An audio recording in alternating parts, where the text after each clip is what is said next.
So welcome to slightly shambolic SMMT reviews and the 2022 Vauxhall Astra L, or Mark 8, or whatever you want to call it really. I'm accompanied here by Mr. Bill and Lady Coolwell Holmes from the Fuel Power channel, who also are doing a video on this car today. And yes, it's a real privilege to get hold of the car so soon after it's been launched. It's only been out about 6 months, if that.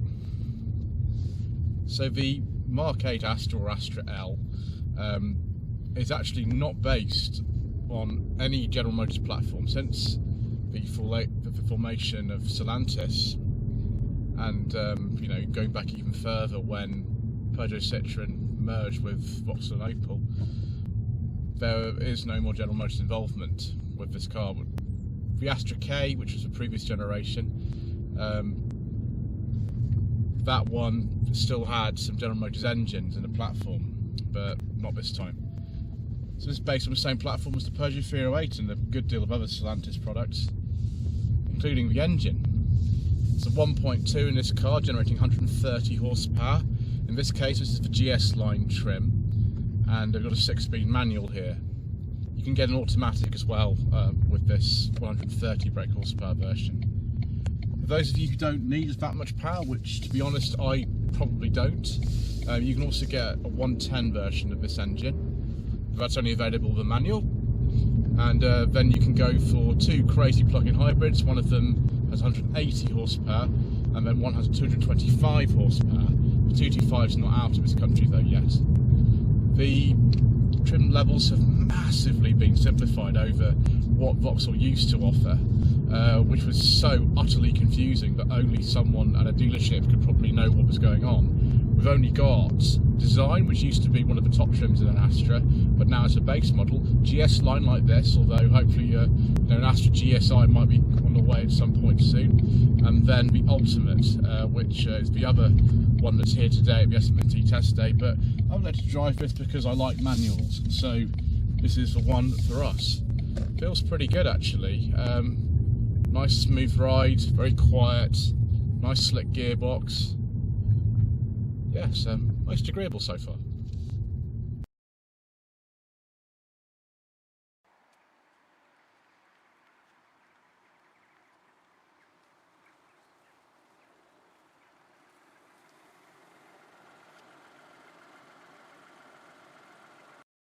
So this car costs just over £28,000 as tested. The only option on this particular car is this metallic paint.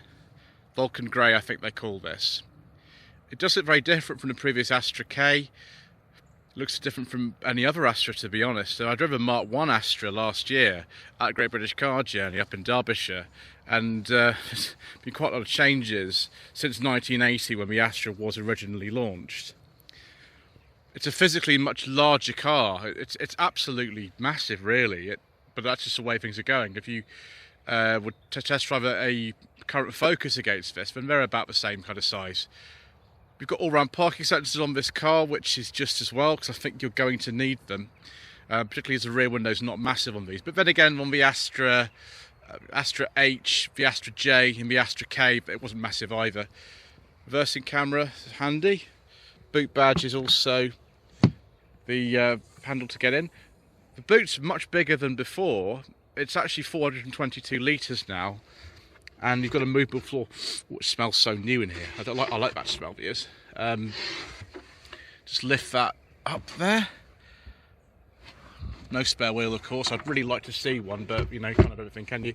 It's a nice level load lip actually for getting in. I do apologise, my shadow's in the way here.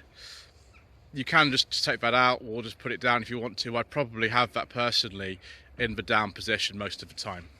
Normal tailgate, handles either side for opening and closing it. I just wonder if there's a version of this Astra that doesn't have the black badging. I think I prefer just normal chrome badging personally, but there we go. Also, I'm just not a fan of black alloy wheels really. I prefer something with just normal ones, or maybe two-tone or something. That's just my opinion. I think it's quite a clean design for sort of these days. It's not fussy like a lot of cars seem to be. The visor front end, which is also on the current Mocha, is very much in evidence here. And yes, I prefer this car to the current Corsa, which of course is Britain's best-selling car at the moment.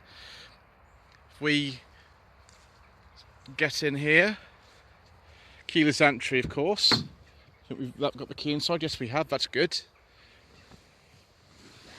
It's a comfortable seat, quite firm, but you know, Astra seats have been like that for quite a long time now. One thing I do like about this car is unlike some of the previous Peugeot Citroën models, and this is obviously, you know, a Stellantis thing, so it's effectively the same group of companies, is we've still got a nice row of physical buttons here. I'm just going to turn this on. There we go, we've got the key in here so we can do that. Two enormous screens. That's not a touch screen, of course, just a normal one. We can see the Vauxhall logo is going to come on in just a moment. Once it actually loads, gosh, this is taking a while, isn't it, viewers? Wonder what's in there. There we go. Okay, welcome Astra. Hello.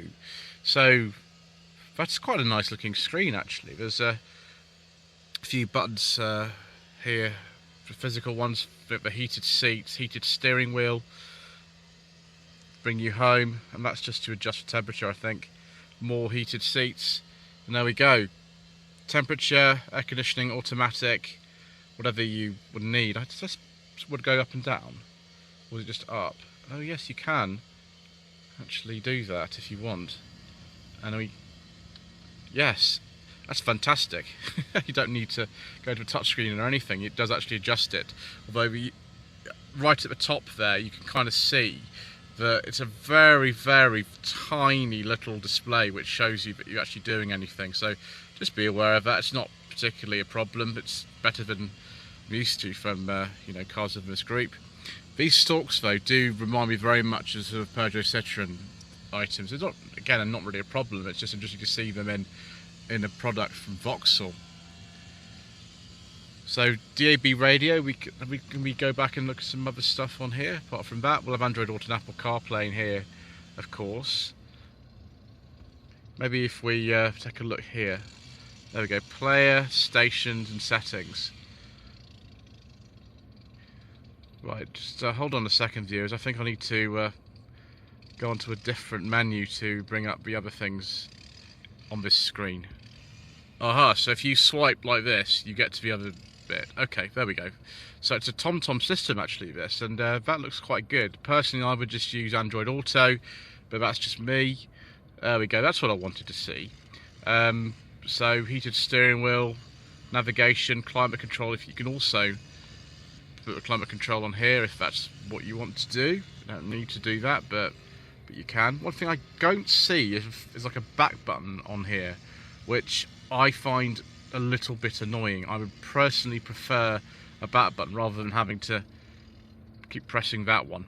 But that's the same with quite a few systems, actually. ADAS, I wonder what that is. Oh, advanced driver assistance system, panoramic camera, lane keeping assist. All kinds of exciting things in here. Can we have a look at functions? Close optical detection, lane keeping assist, stop start, automatic braking, traction control, speed limit recognition, traffic sign recognition, driver attention to alert. What on earth for tutorials? What does that do? Oh, okay, well, it has to have a driver assistance feature works. Shortcuts. There we go. So to do that, we'll have to press this button to get back to where we need to go.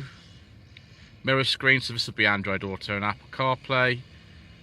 Oh, we actually connect it via USB or wireless. There's actually two USB-C connectors just down here, but that might be hidden by that. So if you are looking at one of these cars in the showroom, just know that the connectors are down here, and that's the cable for my microphone that I'm using. 12-volt socket there. Not a massive fan of electronic handbrakes really, but this one seems to work okay. We've got a sort of Mercedes-style big storage compartment here, which is excellent. I'm just going to pause for a second after we show you this frameless mirror so we can have a look at the door pocket.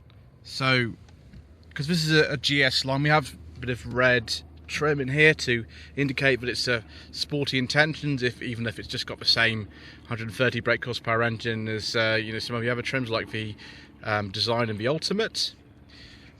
I would prefer to see plastic that doesn't make noise like that when you tap it, but we have got nice soft touch material on top of the door and here and here. Those switches do look very kind of sort of Peugeot system. That's not really a problem. That mirror switch though is new. I'm not familiar with that. And we've got a power folding function as well. In fact, let's just see if we can power fold those mirrors. Oh, not at the moment. That's annoying. Never mind. Little tiny slot there for putting a £1 coin in for your supermarket trolley. Tell this car has kind of some origins in Germany. Obviously Opel based over there, and the home of Aldi and Lidl. I like that frameless mirror, viewers.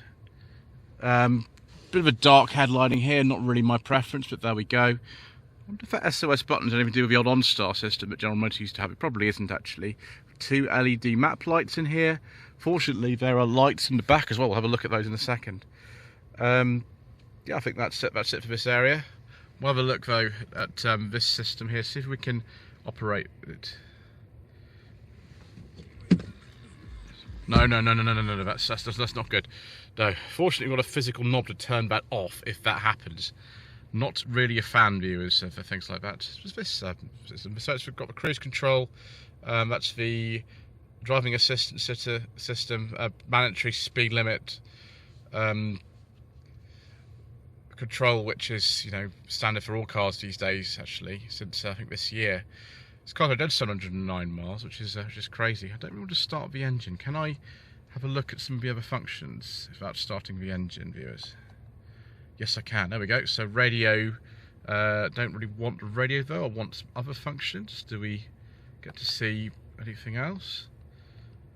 That's just for radio functions and something else. Oh well, never mind. Can I press OK? Does that do anything? No.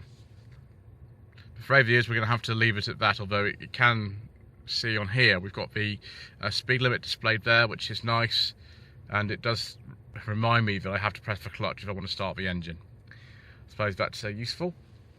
Let's see if Mr. Bill's secret mission documents actually go in here, because they're identical to mine. We can actually see if they do.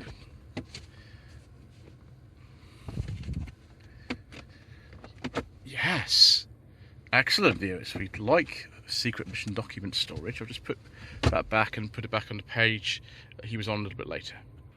Okay, so let's try the back. This looks quite spacious actually. Just need to move this bag out of the way and then we can slide ourselves in. Yeah, that's pretty good. This bag is in the way as well. That's mine. I should have moved it. Yes, USB-C port at the back of here as well.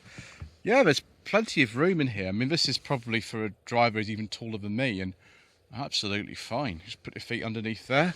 Just got to hump the head restraint up with my back, and then there we go. Plenty of headroom.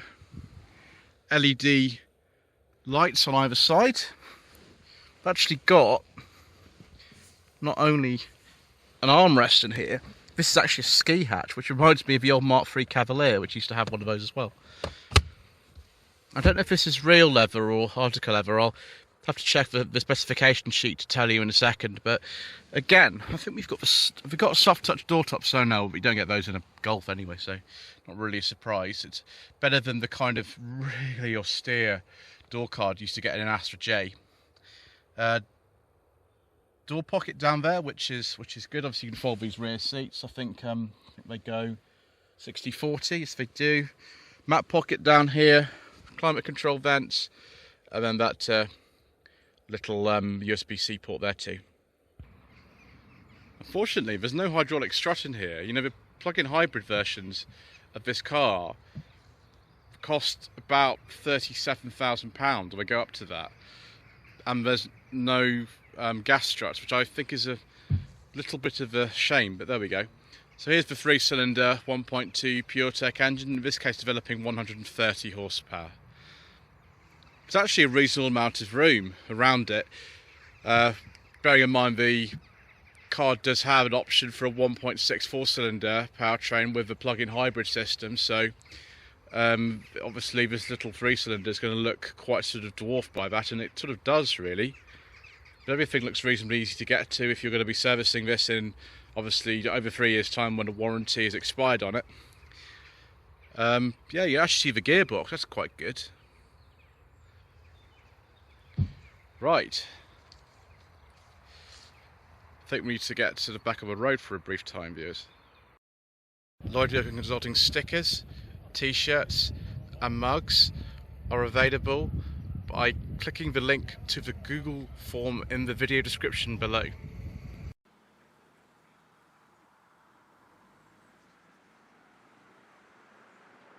So, just a little brief spin here. Certainly 0 to 60 is about 9.7 seconds, and it feels like that. The ride seems very good. The steering's a little bit too light for my taste, but then most modern cars are. And yeah, it seems pretty good actually. This I've quite enjoyed it. The brakes are very, very sharp though, so just obviously watch that. Just gonna turn it around so that go back to where we go. We just don't really have a lot of time with this car today, so I can't spend ages doing this. Oh, I've quite enjoyed this new Astra. Is it better than the current Ford Focus? I don't know, they do feel very similar to me. And I've driven one of those on the channel actually quite recently, but it's down to personal preference, isn't it, a lot of this thing? Anyway, thank you ever so much indeed once again for watching this episode of Slightly Shambolic SMMT Reviews. Thank you to Mr. Bill and Lady Caldwell Holmes for helping me out today. Don't forget to subscribe to the channel, like this video, leave a comment below, and we shall see you very soon for more Slightly Shambolic SMMT Reviews. 2, 3.